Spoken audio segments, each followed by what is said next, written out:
We'll take a look here at the top 5 forward RFAs that we have for this summer. Alex DeBrincat, the oldest at age 25. I'll ask you one about him, but when you look at the rest of this list and maybe the guys who are looking for a long-term extension, the Zegras, Bratt, Meyer kind of group here, is there one that you think could get more than Cole Caufield, or is Caufield going to be sort of the outer marker for these guys? I think Timo Meier is going to be the guy you look to. And it's interesting because the Devils have 2 people on this list between Bratt and Meyer. And could they possibly keep both in-house?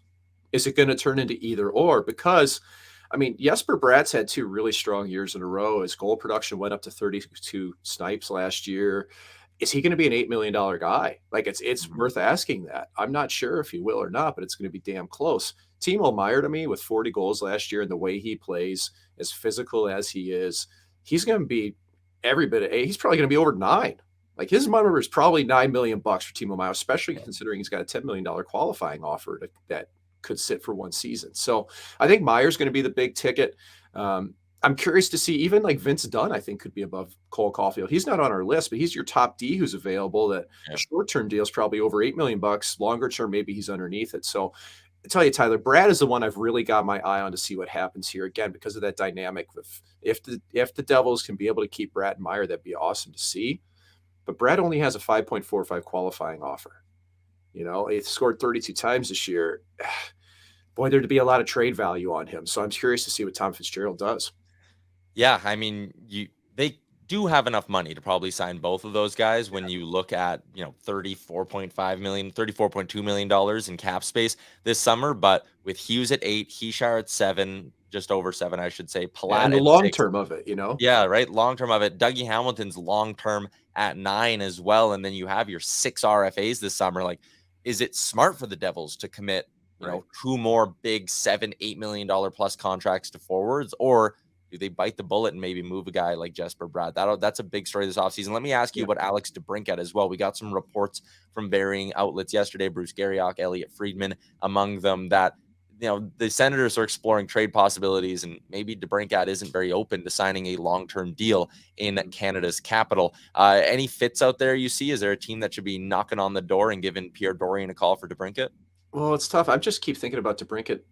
Do teams really know what they're getting with him? He's performed admirably before and been able to score 40 in the league, 30 in the league, but last year was a really down season on a team that's pretty offensive, which was surprising to see. So, fit-wise on DeBrincat, I'm not sure where he would go as a landing spot. I think the big question is who's willing to keep him long-term on a deal that I think is probably going to be overvalued. Yeah. Like, I'd be very worried about signing DeBrincat to a long-term deal. So if I'm going to go for a flyer on him for maybe a year or 2 years or 3, if I could get him on that, man, I'd take him in real quickly. But I'm not going 7 or 8 with him. And if you're doing a trade on DeBrincat, why would you trade for him if you didn't have assurances you would get to keep him into the future? Yeah. So that's going to be a delicate balance, I think, for Dorian or any team that's interested in him.